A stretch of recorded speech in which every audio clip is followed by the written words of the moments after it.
俄罗斯第35集团军是不是损失惨重？乌军的后备人员是不是不会打仗？这些消息不管是真的还是假的，中国都需要考虑一下如何建设我们的后备力量。各位网友，大家好，我是刘小飞。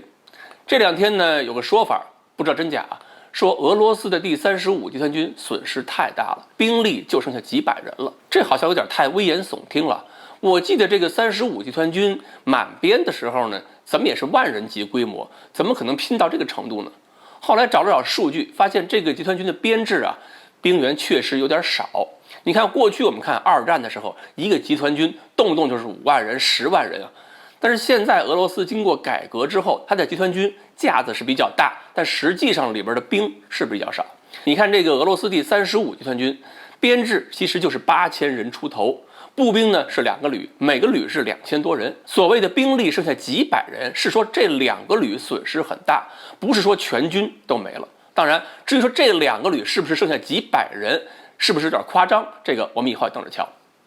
俄罗斯现在的集团军呢，都是这种迷你集团军，比如29集团军，全体呢只有5000多人，步兵只有2300多人。像这样的集团军，如果战斗持续太久了，当然损失是可能比较大。另外呢，还有个传说，说他们在北顿涅斯克遭遇了西方雇佣军的反击。这些西方雇佣军当中呢，不乏一些个退伍军人，有些是曾经在特种部队服役的。也可能呢，这个消息是用来吹嘘西方雇佣军的。但是我们也要明白一点，就是有些西方特种部队，它的训练水平确实很高，他们的单兵战术、装备水平远远好于乌军，也比只有1-2年服役经验的俄军合同兵要强。所以俄军在近距离战斗中就感到不适应了。另外呢，像第6集团军目前感觉也是兵力不多，正面宽度太大，承受压力是不小的。所以俄军现在呢又在前线调动力量，某些地区的进攻可能要暂时停顿，要把兵力抽调出来，集中在个别主要方向上。乌军那边好像也挺艰难，一线有经验的兵员损失是比较严重了，后续补充的力量水平也差很多。乌克兰方面也抱怨，说是反攻虽然夺取了部分土地，但是损失情况反而让乌军的情况是更加的恶化。双方现在面临同样的问题，就是虽然有动员体制不断的把新兵送上战场，但是有经验的优秀兵员不够多了。这里呢，我们可以对比一下美国、俄罗斯，还有我们的兵役制度，还有后备力量建设，看看有什么经验教训呢是我们需要吸取的。美国呢倒是有个优势，就是历史上积累下来的，毕竟他们过去特别有钱，所以美军现在全军是在130万人左右，但是陆军1级预备役就有80万，美国空军预备役就有25万，海军预备役人员有20多万，而且预备役的装备跟现役部队差不太多呀。武器装备包括了2000辆各型号的 M1 坦克，6400多辆 M2、M3 步兵战车，6000多辆各种其他型号的装甲车辆，600多门火炮、火箭炮，1800多架各种战斗机、攻击机、战略轰炸机，几十艘水面舰艇，其中航母还有6艘，不过是退役的。国民警卫队呢还有35万人，装备也跟联邦军队差不太多，有 B2 轰炸机，有 F16 战斗机，还有 M1A2 坦克。装备好是一方面，但我们更需要关注的是，这些预备役人员、国民警卫队，他们的日常训练可是和现代战争接轨的。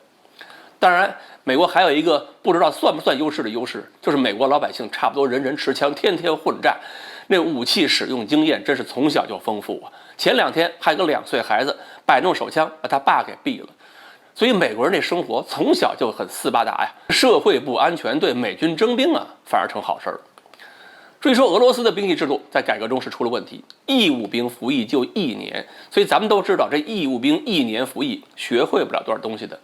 那么如果是签了一个合同成为合同兵呢，又怎么样？受经济影响，恐怕合同兵的训练量也不够。你像俄军飞行员的平均小时数应该是远远不如我军的。根据俄军士兵反映，有些新签订合同的这个合同兵连枪还都没玩熟呢。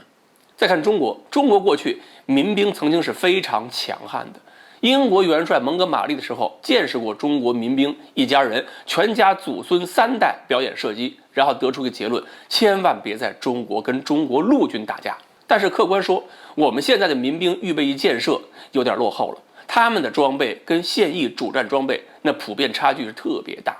还有大学生、中学生的军训，本来是可以发挥一些军事科普作用的，但是现在多数情况下，我们的学校军训就是走过场。所以我们还是要通过俄乌战争吸取一些教训，重新规划一下我们的后备力量建设。当然，我们不可能学美国让老百姓平时持枪练枪，或者说给民兵预备一大堆先进坦克、战斗机、护卫舰，这是不可能的。但是，国内的民兵建设中，应该尽可能的把国内的高科技企业纳入，用虚拟现实、仿真技术提高训练水平，让我们的后备力量对现代战争是有感性认识才好。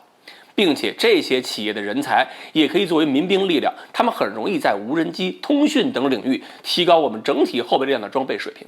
至于说高校军训，也该有新内容了。除了队列、内务之类的项目，高校可以普及一些基本的射击、战术技巧、救护等基本技能。另外，还可以通过模拟飞行等竞赛活动，至少让很多年轻人具备现代装备的常识。就算是培养出一批优秀的无人机操作人员，那都是非常有用的。未来战争再怎么发展，都是要靠人来发挥关键作用。中国人应该借这个机会重塑自己的军队后备力量。所以，我们的民兵也好，预备役也好，既要保证兵员规模，又要特别注重强化科学素养。好，关于如何从俄乌战争看待中国的军队后备力量建设，我们今天就聊到这里。欢迎大家继续关注我们的话题，我们明天再继续聊。